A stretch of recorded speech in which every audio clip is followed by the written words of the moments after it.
one of the most important questions we all have to ask ourselves at some point is it time to retire? Should I retire? When do I want to retire?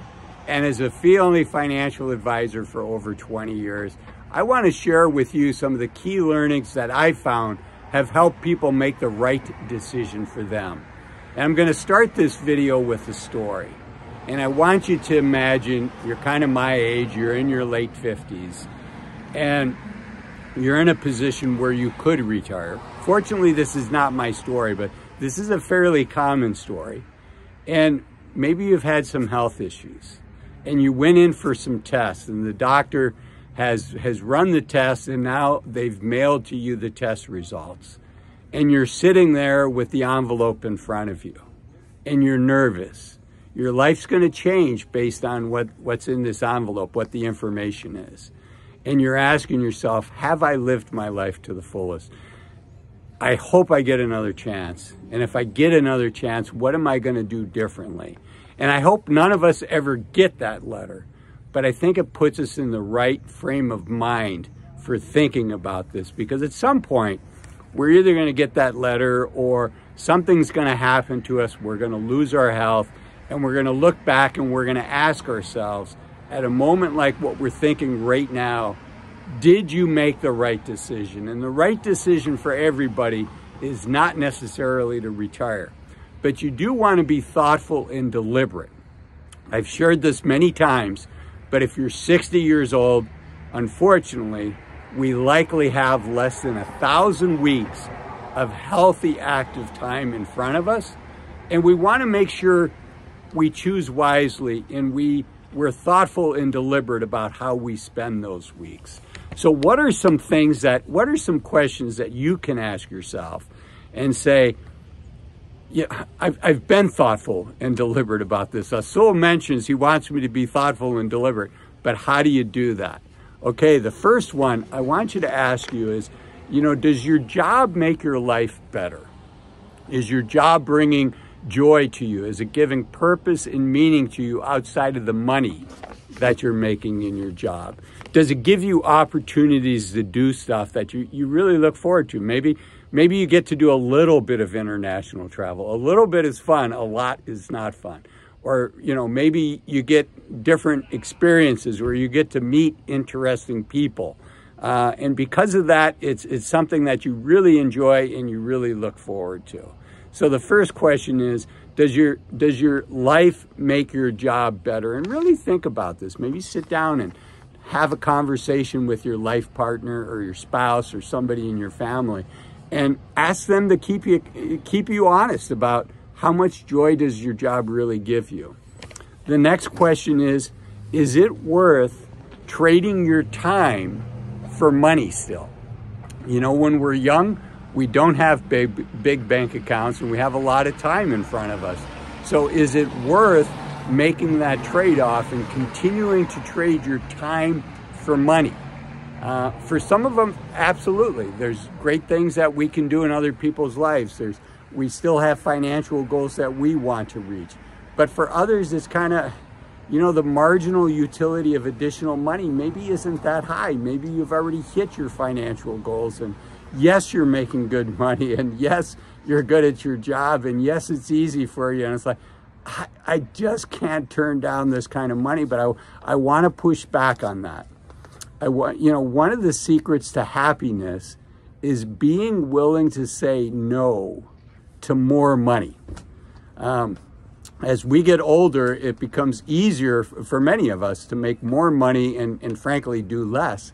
But that can be a trap that entangles you. It's so easy to get entangled in that. So being willing to say no to making more money can oftentimes lead to a lot more joy. So really internalize that and think about,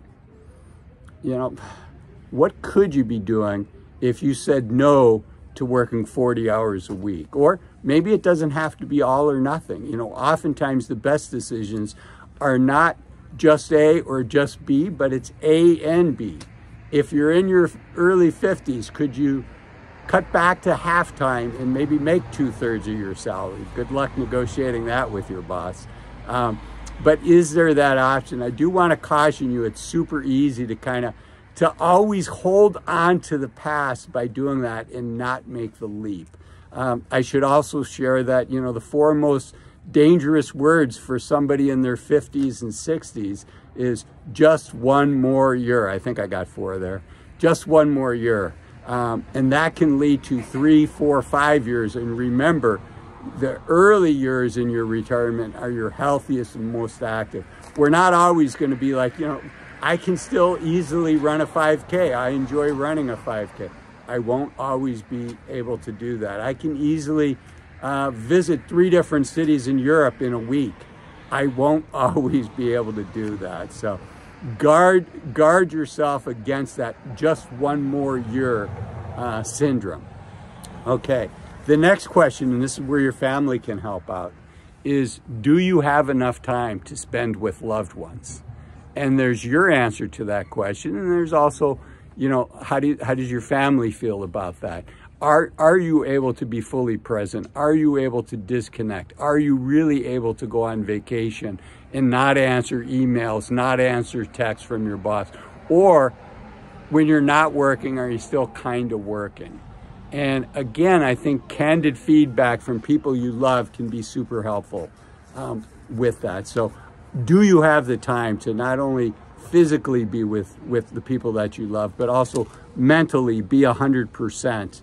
When you're with somebody and you're 100% there. The next one is your stress level. You know, yes, your job might be easier now. Yes, you might be making more than you've ever made, but you know what? You also might have more stress, or the stress that you do have feels differently. You know, full disclosure, I feel that. The stress in my life from my job now, I enjoy what I do, but I feel more stress from it now. It impacts me differently. And our bodies change as we get older, right? I said earlier I can easily run a 5K. I can't so easily run 10 miles anymore. And if I do that, I'm going to feel it the next day. Same thing with your stress levels. The way we handle stress changes as we get older. So how stressful is your job and how are you handling that? The next one is your purpose and your identity. Do you have a purpose and identity outside of your job? And if you don't, I encourage you to start working on building that up so that you're not just your job, that you're not just your title. Because at some point, whether it's this coming year or in a couple years or in a decade, at some point you are going to retire, and having that identity outside of work is so important. Having passions outside of work is so important. And this is where, you know, try to take 2 weeks off from your job in a row. See if you can do that. Could you take 30 days off? Could you take a sabbatical? Could you tell your boss, you know what, I want to take 90 days with no pay because I need to decompress? And that'll also answer, you know, how much flexibility do you have with your job?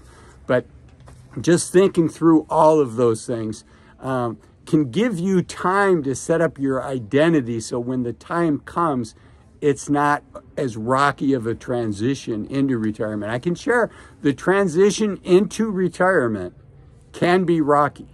It's not unusual for people until they find their new identity, their new purpose. It's not unusual during that transition for it to not feel that fun. It can be uncomfortable. It's like you can see this other side, you know, there's a river and you're on one bank of the river and the other side of the river bank is foggy, and other people have told you, hey, it's really nice over there. But transitioning from where you are now onto that other bank, into your new life, that transition is difficult. I can share with you, at least 9 out of 10 people, once they make that transition, will look back and say, I don't know how I worked before. I don't know how I had time. I don't know how I handled all that stress.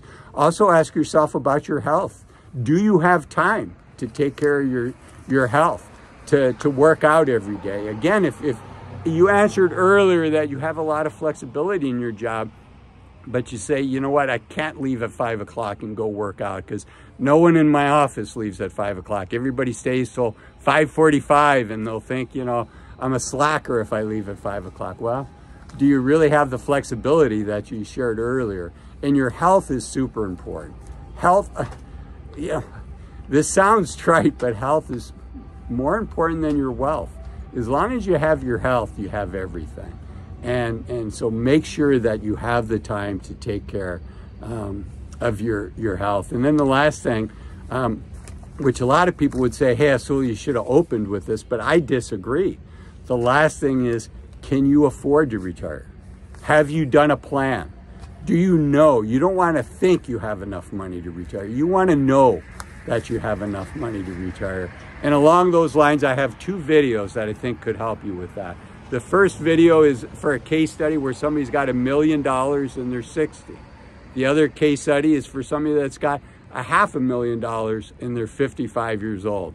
I'll see you in whichever one of those 2 videos resonates the most with you. Thanks for watching this one. Bye-bye.